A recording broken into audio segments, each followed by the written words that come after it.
skrenda virš miesto, beldžia į langą ir vardo neklausia, paliečia veidą ir vėl sugrąžina pamestą mintį, bet sapną nutraukia. Rūdos savivaldybė jau nuo pat jos įkūrimo 2000 metais yra pasirašiusi bendradarbiavimo sutartis su visa eile miestų Vokietijoje, Lenkijoje, Rusijoje, Ukrainoje. Šiuo metu baigiamas įrengti parke nuotykių parkas.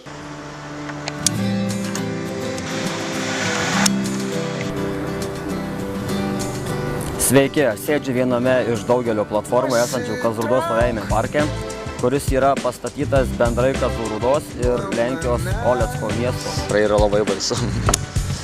Aš pirmą kartą ant tokio baisaus daikto. Taip, kad vyrai Nes mano akių spalva šiandien visai kita. tikrai yra nejauku. Vaikščiojau po parką, man čia labai patiko. Rekomenduoju ir jums čia atvykti. Ačiū labai. Geriausia. Ką, galime palikti naująjį parką. Rūdos kraštas patrauklus savo gamta, gausūs ir ūksmingi miškai, girios.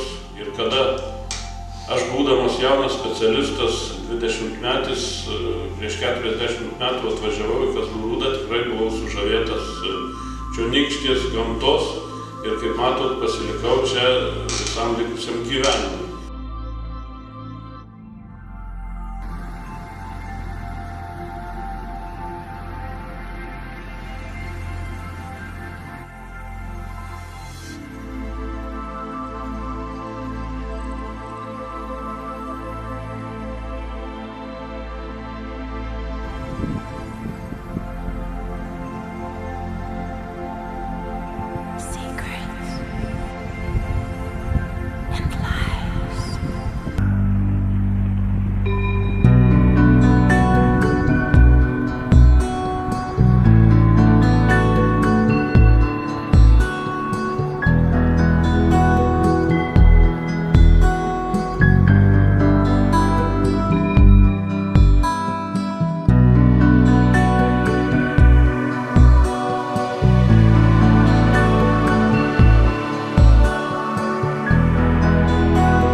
Kazlų Rūdos savivaldybė vienija 13 bendruomenių. Jas visas vienija Sūduvos vietos veiklos grupė, koordinuoja veiksmus ir turiu pasakyti, kad bendruomenės pas mus yra tikrai labai aktyvus.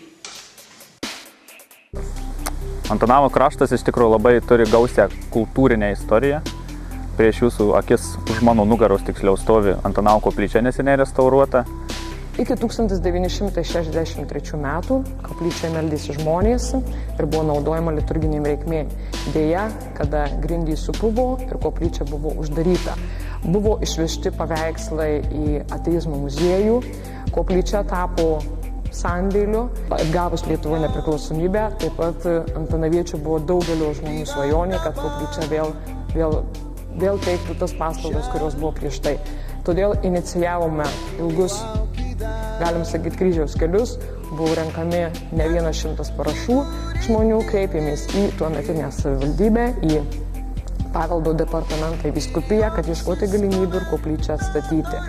Ilgai užtruko, nes buvo ieškojimas koplyčios šeimininkai, kurie neatsiradus tik po 9 mėnesių pastatą perėmė savivaldybė ir ieškojo finansavimo galimybių. Ir tai buvo Norvegijos projektas, kuris skirtas medinės architektūros išsaugojimui. Ir būtent ši koplyčia po beveik daugiau kaip 40 metų šių metų Liepos 9 dieną atvėrė duris tikintiesiems. Turim labai iš tikrųjų seną istoriją, šiais metais šventėm 250 metų. Antanavas garsus dar ir to, kad turi labai stiprią bendruomenę, kuri gyvuoja jau beveik 10 metų. Įvykdė begalę projektų iš tikrųjų ir toliau juos vykdo ir dar vykdys, tikiuosi, tvarkysim kitais metais šį Antanavo parką gražų. Tai Donatas Saulėnas, pagrindinis šios idėjos autorius. Ir jam kilo idėja tiesiog padaryti panašų labirintą čia Lietuvoje. Ir susitiko jis vieną kartą Reda Kneizevičienė ir sako, Reda, puiku, atvažiuok į Antanavą, mes čia rasim vietos ir galėsiu daryti. Ir taip susivienijo beveik 30 jaunimo grupelį iš aplinkinių kaimų, ne tik Antanavo. Ir visi puikiai per 4 dienas pastatėme labirintą, tai gėlyno tipo, su vienu išėjimu ir vienu įėjimu. Ir šis labirintas jau 5 metai puošia Antanavą ir kartu garsina ir pačią Kazlų Rūdos savivaldybę.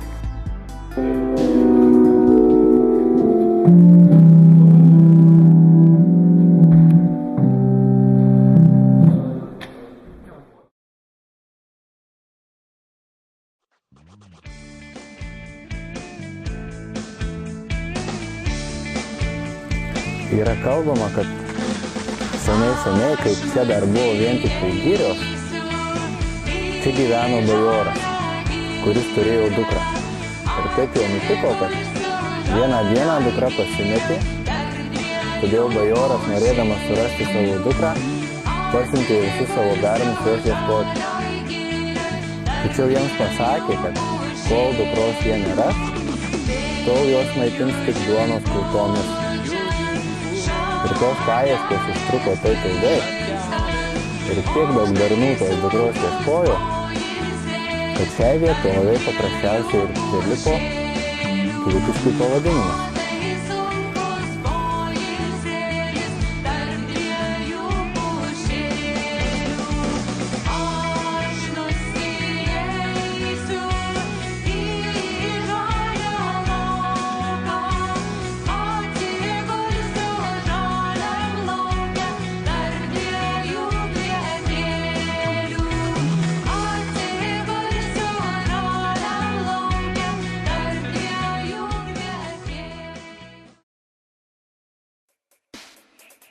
Anksčiau čia gyvenę žmonės buvo pakankamai turtingi.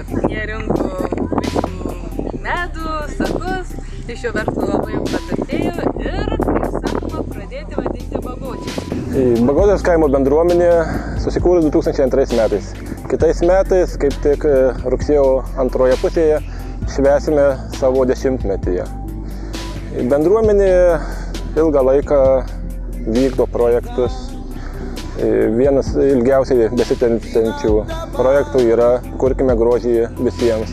Tai 2002 metais pradėjome šį projektą, atsirado pas mus parkelis, kur buvusios mokyklos vietoje, pasistatėme estradą, dabar tikimės naujais projektais pastatyti krepšinio aikštelę, futbolo dirbtinės dangos aikštę. Taip pat, kai kaime turime jaunimo organizaciją Bigeris, kuri susikūrus metais vėliau, 2003. Per tą laikotarpį jau įvykdė apie 10 projektų, iš jų 3 buvo tarptautiniai. 1911-1912 metais buvo pastatyta bažnyčia, bet 1914 metais jie trenkė žaibas ir jinai buvo stipriai apdegusi. Bet per stulbinančiai greitą laiką, nes jau 1917 metais jinai vėl gyvavo, jinai buvo statyta. Taigi, šiais metais, 2012, mes švęsime savo bažnyčios šimtmetį. Dėl to mes labai didžiuojamės ir džiaugiamės. Mano krašte iš tikrųjų tai pirmiausia patinka žmonės, nes kaip teko girdėti kitose bendruomenėse, kur pirmininkas dirba vienas ar dviese, tai iš tikrųjų galiu pasidžiaugti, kad mes turim didelį būrį žmonių, kurie prisideda, daug jaunimo turim, kuris yra iniciatyvus. Nu ir aišku, labai patinka gamta. Gyvenam beveik kaip ir miške, nors iš tikrųjų tai ne miškas. Patinka man Bogotusos kaime aktyvus jaunimas iš tikrųjų, nes kad ir dabar reikėjo surinkti stovyklą, jūs kadangi galėjote pamatyti pas mus vietiniai vaikai susirinkę, kaip jie moka žaisti tinklinį, moka žaisti futbolą, iš tikrųjų, kad ir šok, jie visi kažką nori veikti, kažką nori daryti, tai tiesiog džiugina mane.